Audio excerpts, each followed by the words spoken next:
यासीन मलिक साहब ने बंदूक उठाई, हम बंदूक के ख़िलाफ़ हैं। महबूबा जी ने आज भी कहा, परसों भी कुलगाम में कहा ये जो बच्चे कब्रों में जा रहे हैं प्लीज़ कब्रों में मत जाइए, आप ज़िंदा रहे, हमें आपकी ज़रूरत है, आपको एक पुरअमन जद्दोजहद करनी है, कब्रों में मत जाइए। हम बंदूक के ख़िलाफ़ हैं, हम स्टोन पेल्टिंग के ख़िलाफ़ हैं, बट हम पुरअमन जद्दोजहद के हक़ में हैं। जो देश के इंटेलेक्चुअल्स थे उन्होंने यासीन मलिक को कहा कि तुम बंदूक का रास्ता छोड़ दो, जिसमें कुलदीप नैयर जैसे आदमी शामिल थे। मैं अटल बिहारी वाजपेयी पे आऊँगा। अटल बिहारी वाजपेयी जी का जो अप्रोच था towards Kashmir issue, towards Kashmir problems, उसमें और आज के दौर में क्या फ़र्क है। इसी यासीन मलिक ने बंदूक छोड़ दी, यही मैं यासीन मलिक टेबल पे आया। मुझे उनकी सोच से इख्तलाफ है, मुझे उनके तरीक़ेकार से इख्तलाफ हो सकता है, बट मैं वाजपेयी जी के अप्रोच की बात कर रहा हूँ। इन्होंने बंदूक छोड़ दी और उसके बाद बंदूक का नाम नहीं लिया। मैं नहीं कहता हूँ उसके तमाम वो जो हैं जो वायलेंस के जो भी थे उस पर कार्रवाई न की जाए, मैं ये नहीं कह रहा हूँ, ये कंफ्यूज कर रहे हैं, ये अपनी ज़बान हमारी ज़बान में दे रहे हैं। मैं अप्रोच की बात कर रहा हूँ।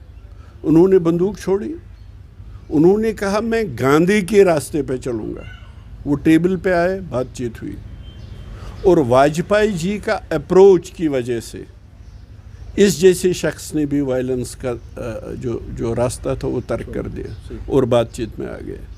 बातचीत बदकिस्मती से चली नहीं। देखिए अप्रोच में क्या फ़र्क है, वो भी बीजेपी के प्रचारक थे, वो भी आरएसएस के प्रचारक थे, मगर प्राइम मिनिस्टर बन के वो बीजेपी के प्रचारक नहीं रहे, वो 130 करोड़ लोगों के प्राइम मिनिस्टर रहे। देखिए फ़र्क क्या है। उन्होंने कहा हमसाया से बात हर हाल में की जाएगी, हमसाया हम बदल नहीं सकते। करगिल हुआ, बैक स्टैबिंग थी, टेम्पल ऑफ डेमोक्रेसी पार्लियामेंट पे हमला हुआ, उसके बाद भी बातचीत, ये कन्विक्शन था उनकी बातचीत में। नतीजा पहली बार कश्मीरियों ने अमन की सांस ली, रास्ते खोल दिए। उन्होंने कहा बॉर्डर्स तब्दील नहीं किए जा सकते हैं, मगर इनको इरेलेवेंट बनाया जा सकता है। वहाँ पे बैंक्स शुरू होगी, एक शुरुआत होगी, उसको अमन कहते हैं। बिल्कुल सही कहा आपने, क्योंकि सफोकेशन है, क्योंकि सप्रेशन है, क्योंकि लोगों को बात करने की इजाज़त नहीं, लोगों की ज़बान पर ताले लगाए हैं, हाथों में जंजीरें हैं, पैरों में बेड़ियां हैं। ये अनहेल्दी है और ये जमहूरियत के लिए और देश के लिए ठीक नहीं है। इसीलिए मैं कह रहा हूँ पीसफुल आउटलेट देना चाहिए, एक ग्रेसफुल एग्ज़िट देना चाहिए जम्मू कश्मीर के लोगों को, ताकि वो पुरअमन तरीके पे, जैसे हिजाब के ख़िलाफ़ प्रोटेस्ट हो रहे हैं, उनके साथ तो कुछ नहीं किया जाता, बाकी जगहों पे प्रोटेस्ट होते हैं उनके साथ पुरअमन। अगर यहाँ पुरअमन प्रोटेस्ट हैं वो तो अलाउ होने चाहिए। टारगेट किलिंग्स हो या अदरवाइज हो, हमारे पुलिस फोर्सेस मारे जाते हैं, हमारी माइनॉरिटी जो हमारी अमानत है, जैसे हम मेजॉरिटी की अमानत है रेस्ट ऑफ द कंट्री में, वैसे वो हमारी अमानत है।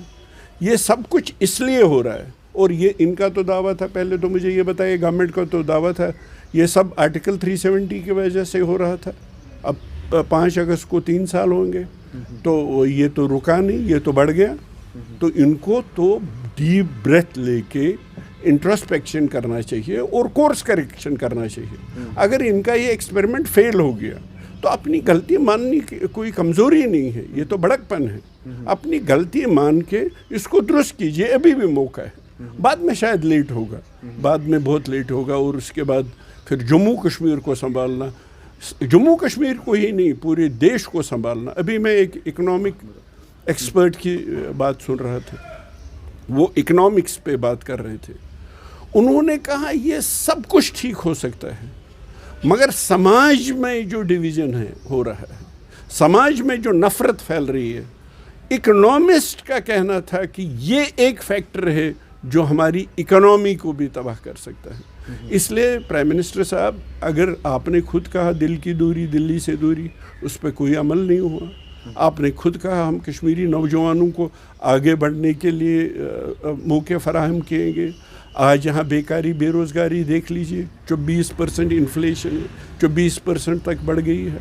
آج انفلیشن دیکھ لیجئے, گیس سلنڈر اب ہم ایک کھلونا بن گیا ہے, 50 روپے ان ون گو اس کی قیمت بڑھ گئی ہے. تو کس چیز میں سدھار آیا؟ اگر نہیں آیا تو مان لیجئے اور کورس کریکشن کر لیجئے اور چیزوں کو ٹھیک کر لیجئے.